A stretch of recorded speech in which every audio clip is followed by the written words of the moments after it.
Hey guys, Matt Goodwin here. Great to have you with us. Don't forget to hit like and subscribe. Now, what do I mean by Project 2029 and the rise of the Reform Party? Well, in this video, what I'm going to do is just share with you some candid thoughts about what I think needs to happen in British politics for us to see a similar kind of breakthrough or realignment to that which we can see in America with Donald Trump, Elon Musk, RFK, and making America great again.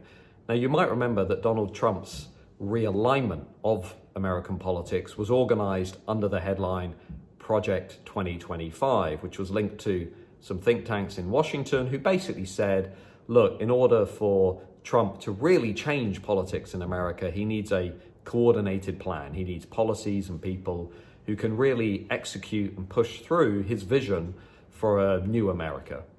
I think in Britain, what we can see is a similar kind of realignment and the similar potential for a breakthrough at the next general election in 2029, what I would call Project 2029. Elon Musk has already picked up on this by saying that at the next general election here in the UK, he thinks that both of the established parties on the left and the right, Labour and the Tories, will be, in his words, crushed at that next election, which raises the question, okay, what needs to happen? The first thing to say is all political realignments are about demand and supply. So what you need, firstly, is demand among voters. Now, in America, you saw how that happened. Lots of working class voters, non-college educated voters, increasingly Hispanic, Latino voters, especially men, to some degree African American voters, lots of cultural conservatives were looking for an alternative to the broken elite consensus that was held by your Mitt Romney, moderate Republicans, if you want to call them that, or legacy establishment Republicans, and the Democrats, who were basically in the same place: mass immigration, weak borders, failing to push back against woke ideology, radical progressivism, and so on.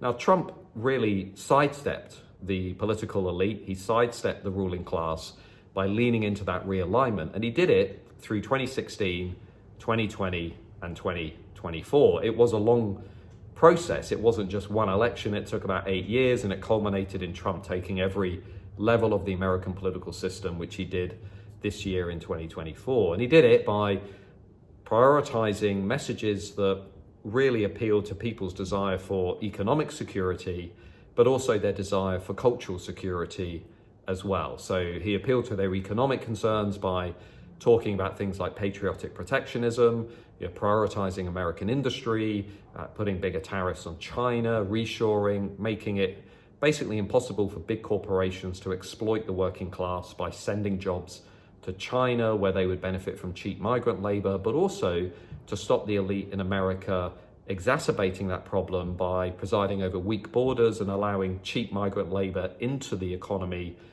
via places like Mexico, Venezuela, and elsewhere. So you had this alliance of big business and kind of liberal elites who were sort of conspiring to flood the American economy with cheap migrant labor, and that undermined productivity and prosperity.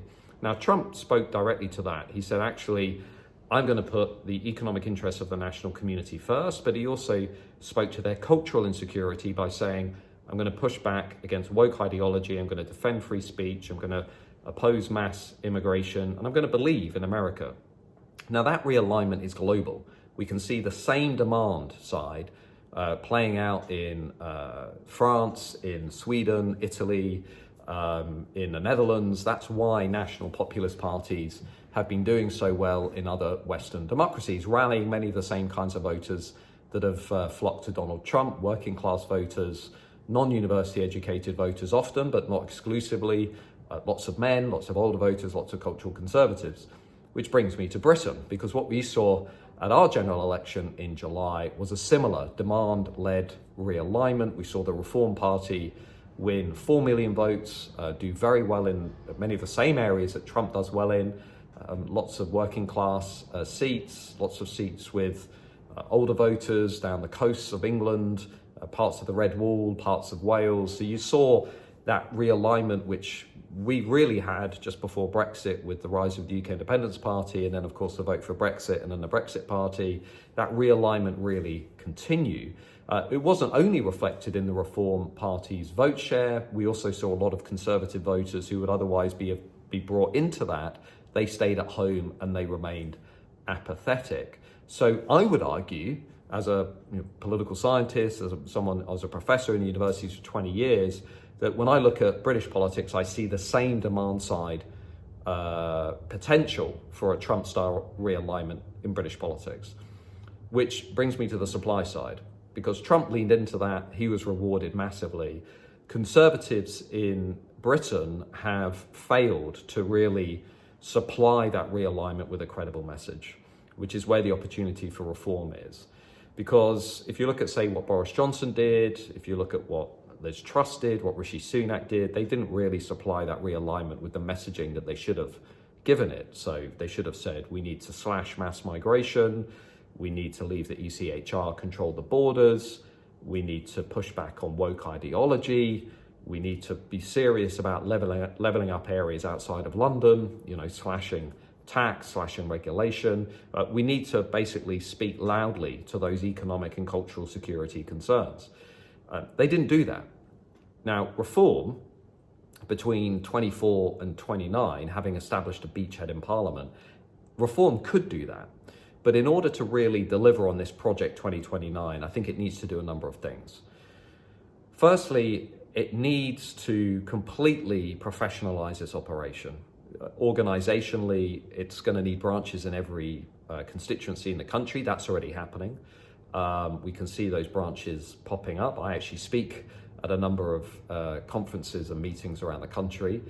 Secondly, it needs a mass membership. Now, Reform's got around 96,000 members today. We're coming up to the end of November 2024. It's about to replace the Conservative Party in terms of members. It needs those members. It also needs an activist base that it can throw into by-elections and it can mobilize to campaign. It also needs a target seat strategy. Basically, Reform need to choose now their top 100 target seats for 29, for Project 29. So seats that run down the coast of England, particularly that east coast, around Kent, parts of Essex, seats like Thurrock, but also Redwall seats like Yvette Cooper's seat, places in Yorkshire, northwest, northeast, and crucially Wales. Reform needs to identify, I would suggest, around 100 target seats now. Then it works back. So everything that happens through 2025, 6, 7, and 8, it is basically organized around a target seat. So it needs to throw investment and resources into local elections in those target seats. It needs to organize national tours and rallies in those target seats. It needs to give branches in those seats more support. It needs to focus its social media activity in those seats much more seriously and aggressively than elsewhere. All of that will build a foundation for Project 29. So organization is key. The second thing it needs to do is really refine its policy message. Reform had a very compelling manifesto in 2024, but it needs to be better. Next time around, it has to have really credible, coherent policies on things like what I call the first order problem, reforming the state. How are you going to reconfigure the British state? How are you going to reorganize the civil service? How are you going to take on the blob? Because if you compare Trump 1 with Trump 2, what Trump 2 understands is that winning power isn't enough. You also need the institutions and the bureaucracy to play ball while you implement that power, while you pursue that power through policy. Reform need to think about that along the same lines. They need a strategy, a policy for reconfiguring, reorganizing power in this country. They need to have decided, who their 100 special advisors are before they get anywhere near power. They need to have decided, what their manifesto priorities are going to be. If they've got a great repeal act to repeal new Labour legislation, they're going to need all of that stuff drafted before they win power. So these are the things that they need to do, similar to, say, what the Heritage Foundation has done in the US with President Trump. They need to have all of this ready for 29. And it might be that, Reform, if they could win the general election in 29, I think that's possible, by the way, given just how much volatility is in the system. We've gone from a big Conservative majority in 29 to a massive Labour majority in 24. So there's no reason why we couldn't go from a big Labour majority in 24 through to a realignment of politics in 2029. But it might be that this is also a two-step process, like Labour replacing the Liberals at the beginning of the 20th century. It doesn't just happen at one election, it happens at two. or maybe 3, a bit like Trump's realignment happened from 2016 to 24.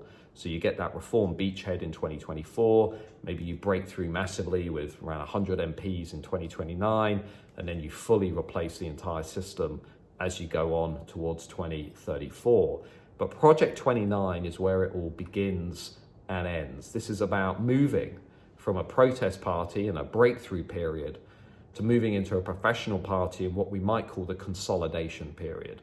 This is what earlier parties never managed to do. Parties like the UK Independence Party, parties like the Brexit Party or the Referendum Party. You know, it's tricky to go from breakthrough to consolidation. And then of course there's governance. But right now, I think Reform have to think very seriously. How do you go from breakthrough to consolidation? And with consolidation and targeting and messaging and policy, you actually then have a credible chance at getting to that tipping point of flipping the entire first past the post system in your direction. So Project 2029, those are my thoughts. Let me know what you think in the comments. Don't forget to hit like and subscribe. Thanks for listening. And I write about a lot of this in a lot more detail over at mattgoodwin.org. Get my emails 2 or 3 every week. We've got nearly 63,000 people who are all reading our content from 171 countries. So if you are a subscriber, thank you. If you're not, come and join us at mattgoodwin.org. Hope you enjoyed the video. Let me know what you think in the comments. We read them all. Really want to hear your thoughts. Thanks. Take care.